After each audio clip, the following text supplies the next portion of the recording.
Bonjour à tous et à toutes, je suis ravie de vous retrouver pour cette nouvelle vidéo. Eh bien, j'avais promis au retour de mes vacances de vous partager mes lectures.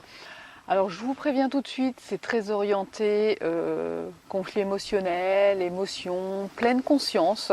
Voilà, c'était mes envies pour les vacances. Alors, avant de partir en rando, j'ai commencé avec ce livre qui s'appelle La colère, transformer son énergie en sagesse, de Chinatan, qui est donc un moine vietnamien qui est installé en France au village des Pruniers depuis plus de 25 ans, si je ne me trompe pas.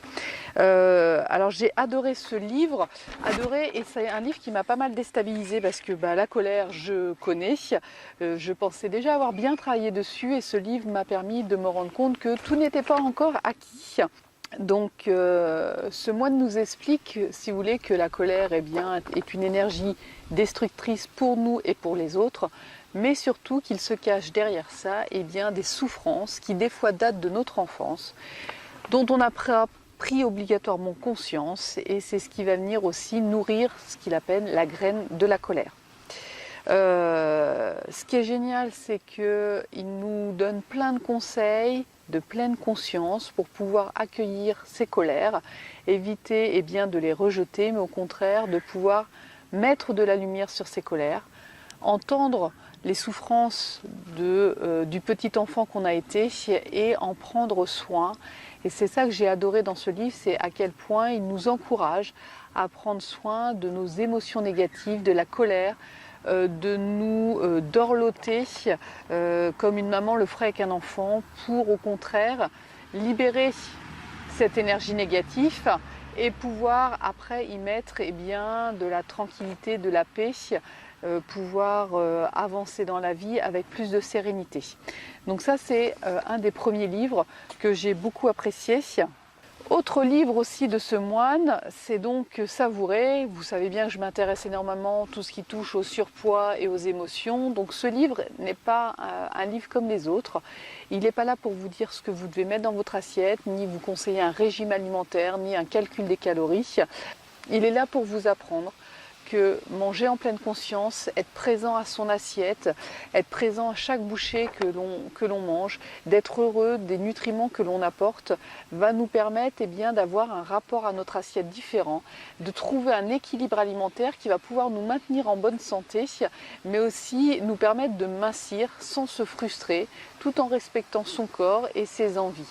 Donc ce livre est vraiment plein de conseils, plein de bon sens, c'est logique, c'est pratique. C'est facile à mettre en place. Simplement, il faut s'autoriser à prendre ce temps de se poser et d'éviter de manger ses émotions.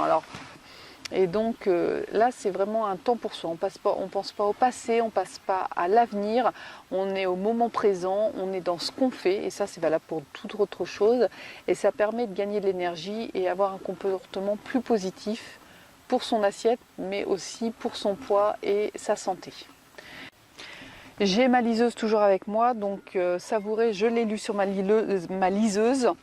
Autre livre que j'ai lu pendant mon petit périple à pied, c'était Les 4 accords Toltec. Alors je l'avais déjà lu il y a quelques années et j'ai eu envie de le relire pendant ma rando. Alors il est de Dom Miguel Ruiz. On n'est pas dans le folklore Toltec, on n'est pas dans ce folklore-là. C'est vraiment, j'ai envie de dire, un livre de bonne conduite. Lui aussi, c'est un livre de logique, de simplicité. C'est une conduite qui peut s'appliquer au quotidien, dans toutes les situations, et qui nous permet après d'être plus en paix avec soi-même, d'avoir une liberté d'action et de légèreté, que ce soit vis-à-vis de soi-même, mais d'être aussi en paix avec les autres et de pouvoir éviter de prendre les autres aussi en otage par rapport à nos émotions négatives, en appliquant donc ces 4 accords Toltec. Donc voilà, c'est un bouquin facile à lire, très intéressant, et je pense que ça mérite à l'heure d'aujourd'hui d'être diffusé au maximum, parce que je pense qu'on a tous besoin un petit peu de cette ligne de conduite pour avancer avec plus de légèreté dans la vie. Dernier livre que j'ai fini de lire pendant les vacances, c'est Couple mode d'emploi. Alors j'aime pas trop le titre, mais c'est vraiment un livre très intéressant sur les relations de couple. Harville Hendrix nous explique comment on passe du désir, de l'amour fou pour quelqu'un, à la détestation, à la mésentente. Donc il nous plante vraiment le décor il y a vraiment un mécanisme de mise en place du couple basique, et si on en reste là, il y a un risque d'échec, et il nous explique qu'en fin de compte, le but de se mettre en couple, sans s'en rendre compte inconsciemment, c'est de rejouer notre environnement familial de l'enfance, de rejouer la relation qu'on a eue à nos parents, et en fin de compte de chercher dans l'autre le parent qu'on n'a pas eu, ou retrouver une partie de ce qu'on a perdu dans notre enfance, situation qui enferme les gens dans des comportements de destruction vis-à-vis de l'autre, des prises de pouvoir impossibles. Et après, il nous donne toutes les clés pour pouvoir comprendre ce qui se joue dans nos couples, et pouvoir aussi amener des solutions, des changements de comportement qui vont amener vers un couple plus mature, plus spirituel, j'ai envie de dire, avec plus de respect de qui on est. Le but dans le couple n'étant pas de changer l'autre ou de prendre le pouvoir sur l'autre, mais de vivre en harmonie. Donc ça, c'est le dernier livre que je peux vous conseiller pour cet été, donc c'est Couple mode d'emploi. Donc voilà.